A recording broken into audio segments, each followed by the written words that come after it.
se retrouve aujourd'hui dans une toute nouvelle vidéo pour l'année 2022. Mais tout d'abord, je vous souhaite à toutes et à tous de meilleurs vœux pour 2022. Que tout soit de plus beau et de positif. Toutes celles et ceux qui sont en PMA et en essai bébé, je vous souhaite plein de force et plein de courage. J'en fais encore partie malheureusement. Je tenais à faire cette vidéo pour faire un récapitulatif de mon année 2021, que ce soit positif ou négatif, et à savoir ce qui va nous attendre pour 2022. Donc tout d'abord, mon année 2021, en deux mots, je vais dire que il y a eu de la joie et des larmes. Voilà, ça va être les deux mots que je vais retenir de cette année 2022. Et aussi de la fierté. Je vais en rajouter un troisième. J'ai commencé mon année 2021 par un rééquilibrage alimentaire suivi par une nutritionniste près de mon domicile qui m'aide encore malgré tout, encore maintenant. Parce que ce combat-là de l'alimentaire, c'est le combat d'une vie. Oui, j'ai perdu 20 kilos. Oui, ça se voit éventuellement. Mais le combat n'est pas gagné, il en reste encore. Et des habitudes alimentaires, on les prend pas facilement et on les assimile pas facilement. Les mauvaises habitudes reviennent très vite, je l'ai vu pendant les fêtes de fin d'année. Donc c'est un combat de tous les jours. Donc j'ai commencé voilà, le début de l'année 2021 par reprendre soin de moi. Ensuite, on a eu notre premier rendez-vous au centre de PMA au mois d'avril, le 1er avril, dans le nouveau centre. Et là, ça a été vraiment quelque chose de magique. On a été entendu, on a été compris, on a eu des réponses à nos questions et surtout on a eu des dates de début. Donc à partir de là, on savait qu'on avait, fallait qu'on fasse une FIV. Mais après, tout ce qui était protocole et injection, on les avait lus que dans les grandes lignes, donc c'était l'inconnu pour nous. Donc on a eu les dates au mois de mai, si je ne me trompe pas, et nous avons commencé le protocole fin août, début septembre, malheureusement qui a été un échec parce que nos embryons ne se sont pas développés correctement suite à une... Alors je ne sais plus exactement le nombre exact, mais en fait ce qui s'est passé, c'est que plusieurs spermatozoïdes sont rentrés dans une seule et même ovule à chaque fois, et du coup ça a fait un surnombre tout simplement, et du coup ils sont arrêtés de développer. Donc ça c'était pour notre première FIV. Donc grande déception, mais bon, on s'était dit que voilà, on savait à quoi s'attendre plus ou moins. On s'était dit que c'est pas grave, c'était une FIV classique et que la XI fonctionnerait. 2 mois et demi après, donc fin octobre, début novembre, rebelote, on a eu la deuxième tentative de FIV en XI. Donc là, j'ai très bien répondu à la stimulation. J'avais eu quelques douleurs, mais rien de comparable à ce que je peux avoir en cycle naturel au moment que j'ovule. Et une bonne récolte à la ponction, pas de saignement, une ponction qui s'est parfaitement bien déroulée. Une fécondation entre les spermatozoïdes et les ovules qui se sont déroulés en laboratoire en XI qui ont été parfaites. Et là, malheureusement, 2 jours après, ils nous ont appelés en nous expliquant que des anomalies sur nos embryons étaient détectées, qu'ils avaient un petit peu de mal à se développer, mais qu'il fallait qu'on garde espoir. Ils nous rappelaient à J5. Malheureusement, à J5, ils nous ont rappelé pour nous dire que c'était très compliqué, qu'il en restait plus que 2, je crois, à ce moment-là. Et qu'il fallait attendre absolument J6, mais que malheureusement ça sera un échec pour celle-ci parce que les embryons avaient arrêté de se développer depuis J2, J3. À J6, ils nous ont rappelé, ils nous ont expliqué que malheureusement les embryons ne se développaient plus et qu'ils étaient partis en destruction. À partir de là, plus de mots, que ce soit aussi bien moi que mon conjoint. Je vous présente Rita, le petit bébé de la famille, celle qui m'accompagne aussi tous les jours. Donc là, voilà, vous la voyez dans son plus simple appareil. Du coup, plus de mots pour nous, une grande déception et plein de questions. Qu'est-ce qui s'est passé? Qu'est-ce qui se passe avec nos ovules? Avec nos ovocytes, tout simplement, pardon. Et nous avons eu la chance d'avoir un rendez-vous en urgence. Donc c'était le lundi qu'ils m'ont appelé. Le jeudi, nous avons été convoqués en urgence à l'hôpital. avec notre gynécologue. Donc ça, je vous avais fait une vidéo précédente où j'explique, donc vous pouvez la revoir, c'était celle juste avant. Donc là, voilà, grosse douche froide, nous apprenons que nous avons des anomalies. Et comme je vous avais dit dans la précédente vidéo, on a choisi de prendre une troisième tentative. Donc nous savons quand est-ce que nous allons commencer cette troisième tentative, mais vu qu'on sait que c'est la dernière, on a fait le choix de la garder pour nous. Dans le sens où je ne publierai rien pour le moment sur YouTube ou sur Instagram, sur mon compte Instagram. On va garder celle-ci pour nous et quand j'aurai fait la ponction, je ferai une vidéo où je vous expliquerai ce qui s'est passé, quand est-ce que je l'ai faite, quels ont été les résultats. Parce que je veux vraiment me consacrer à 100% dans cette FIV, même si je vais me protéger énormément, sachant que je fais une troisième FIV, mais on va dire que sur 100%, on a 80% de chances que ça échoue, malheureusement, parce que la qualité de mes ovocytes est très mauvaise. Donc on sait, voilà, on sait à quoi s'attendre, donc j'ai aussi besoin de me préserver et pas de devoir répondre à des questions durant ma stimulation ou ma ponction. Je n'aurai pas la force et le courage de gérer deux choses en même temps. Donc voilà, j'ai pris cette décision-là avec l'accord de mon conjoint pour me focaliser intégralement dessus. Si malheureusement ça échoue comme on le prévoit, à la suite de ça, nous aurons rendez-vous avec notre centre de PMA, qui a aussi un centre de sécos. Et à partir de là, il faudra monter un dossier pour un don d'ovocytes.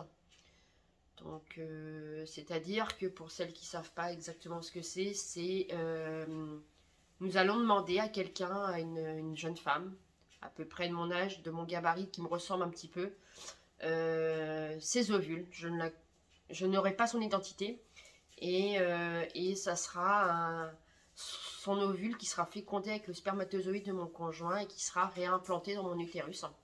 Donc en fait cet enfant, je n'aurai pas de lien avec lui à part le lien de sang, puisque ça sera quand même mon sang qui l'alimentera durant la grossesse, donc c'est ce que je me dis. Et donc du coup c'est tout un processus, c'est des psychologues, c'est beaucoup de réunions d'information. Donc voilà ce qui nous attend pour l'année 2022. Je voulais vous parler aussi d'autre chose. Comme je vous ai dit, je devais faire cette vidéo en fin d'année, mais j'ai pas eu la force et le courage. Moralement et physiquement, j'ai été épuisée. Et j'ai eu la chance de participer à un concours, donc je vous en avais parlé, où j'ai gagné des livres. Et j'en ai lu déjà une bonne partie. Je suis en train de finir les deux autres qui me restent. Et je voulais vous en parler de ces livres, parce que ces livres, ils sont sur Amazon. Ils ne coûtent pas grand-chose. Vous pouvez même les trouver, je crois que je les ai vus sur Vinted d'occasion. Ils ne coûtent pas grand-chose, mais ils remontent le moral, ils font du bien. Donc je voulais vous parler de celui-là, le guide du couple infertile. Je l'ai dévoré en 2 jours. Elle en est témoin. Je l'ai dévoré en 2 jours. Il résume tout le parcours de PMA. Il résume aussi bien que ce soit l'adoption, le don d'ovocytes, l'infertilité féminin que masculin, les doutes qu'on peut rencontrer durant notre parcours, les problèmes de couple. Il résume vraiment tout et il répond à des questions que je me posais par rapport au don d'ovocytes. J'ai eu des réponses et je me suis retrouvée dans ce livre parce que il y a eu des témoignages dedans et je me suis retrouvée avec des questions que je me posais moi-même. Donc ce livre m'a énormément aidée et je le conseille à tout le monde. Et je vais le mettre en jeu concours sur ma chaîne Instagram dans très peu de temps. Parce que je veux en faire profiter, une autre femme, un autre couple de ce livre. Je ne vais pas le garder pour le garder, sachant que je l'ai lu et que ce livre, je l'ai tellement dévoré qu'il est ancré dans ma mémoire. Donc du coup, je le conseille vraiment à tout le monde soit de l'acheter, soit de le louer, ou si vous avez quelqu'un qui peut vous le prêter, vraiment, il est vraiment formidable. Il est aussi avec des illustrations vraiment humoristiques. Sachant qu'on sait que la PMA c'est un sujet qui est très, très dur et avec des petites images humoristiques il est vraiment bien, je vous le recommande vraiment. Et ensuite je suis sur celui-ci en ce moment, je suis pareil, je l'avais gagné, c'est Parce qu'on y pense trop. Au départ, j'étais sceptique de ce livre. Je me suis dit, oh là là, va y avoir un jugement, on va nous dire d'arrêter d'y penser. Parce que c'est vrai que c'est la phrase qu'on entend partout, c'est arrêtez d'y penser, partez en vacances, c'est dans ta tête, t'y penses trop et c'est toi qui te bloques. J'avais tellement peur de lire la même chose qu'en fait, j'ai commencé à lire ce livre vraiment à contre-cœur. Et en fait, c'est pas du tout ça. Ce livre, en fait, c'est l'inverse. Il répertorie toutes les phrases qu'on peut entendre quand on est en essai bébé ou en PMA. Voilà, il faut lâcher prise, c'est parce que tu stresses trop, pars en vacances, ça va marcher, c'est parce que tu prends trop. Voilà, ça c'est ce qu'il y a écrit derrière. C'est des exemples que vous avez dedans et elle donne son point de vue, pardon. C'est une psychologue aussi, malheureusement, elle est aussi passée par la PMA, donc elle donne aussi son avis. Et franchement, ce livre, je l'adore aussi. Il m'aide beaucoup pour cette troisième FIV qui va arriver durant l'autre 2022. Dans le sens où il y a un passage que j'ai relu 3 ou 4 fois et ce passage il est resté en moi. Et du coup, maintenant, la FIV, je ne vais pas voir comme un ensemble. La FIV, je vais voir étape par étape et chaque étape que j'aurai franchie, ça sera accompli. Je ne vais pas voir en me disant, avant je partais sur la FIV en mettant ça va être positif ou ça va être négatif. Non, on va commencer par les débuts de rendez-vous. On va commencer, donc les rendez-vous c'est fait, donc c'est positif. Les stimulations, on commence, c'est positif. Voilà, je vais faire que des paliers et des étapes. Je vais aller étape par étape et quand il y aura un grain de sable, eh ben, je ferai en sorte de prendre une pelle, d'enlever ce grain de sable et de continuer mon avancement. Donc, et ce livre-là, il est vraiment formidable. Je l'ai conseillé à beaucoup de personnes sur ma chaîne Instagram. Et vraiment, je les dévore. Il m'en reste un autre qui est dans la chambre. C'est aussi un témoignage sur la PMA. Et franchement, je le dis à tout le monde. Effectivement, les livres, ça reste un budget. C'est pour ça que si vous pouvez les acheter d'occasion, faites-le. Moi, je sais que tous mes livres, je vais les mettre en jeu concours. Ou je les mettrai, s'ils partent pas en jeu concours, je les mettrai en vente sur Vinted à quelques euros parce que on doit y avoir tout accès et on a besoin de ce soutien mutuellement. Donc je me dis que voilà, on a besoin, si on peut trouver un peu de réconfort en quelques lignes, il faut le faire. Il faut le faire vraiment et ça fait du bien. Ça fait vraiment du bien au moral et parce que nos familles, nos amis essaient de nous soutenir mais ils n'ont pas forcément les mots et ils ne comprennent pas forcément ce qu'on vit. Alors que voilà, quand c'est des témoignages ou voilà, comme c'est des personnes avec qui je discute pardon, sur Instagram et qui vivent la même chose de ce que je vis, bah, ils ont les mots, ils ont le réconfort. Et puis voilà, si on a envie de pleurer à deux, on pleure à deux. Alors que la famille, dès qu'on pleure, bah, ils ne comprennent pas, ils se sentent impuissants. Et du coup, c'est pour ça que je vous explique tout ça et que je vous dis, si vous souhaitez avoir de bons livres, je vous les conseille vraiment. Pareil, pour commencer l'année 2022, j'ai remis de l'ordre dans notre classeur PMA. Voilà, j'ai tout remis à jour, tout a été retrié, reclassé. J'ai enlevé les eczémas qui ne correspondaient plus. Voilà, j'ai classé la première FIV et la deuxième FIV. On a remis à jour les documents. Donc voilà, on repart sur un classeur beaucoup plus léger pour l'année 2022. Et comme ça, voilà, on repart sur de bonnes bases. Aussi, je me suis commandé un petit sac pour emmener mon classeur en PMA. Donc, je vais vous faire voir le petit sac que j'ai commandé. Donc, voilà le petit sac que je me suis commandé. Donc, c'est un petit sac à bandoulière. Voilà, je l'ai commandé sur un site internet. Si ça intéresse quelqu'un, je peux soit vous passer par moi et on peut le créer ensemble, ou soit je vous donnerai le site internet.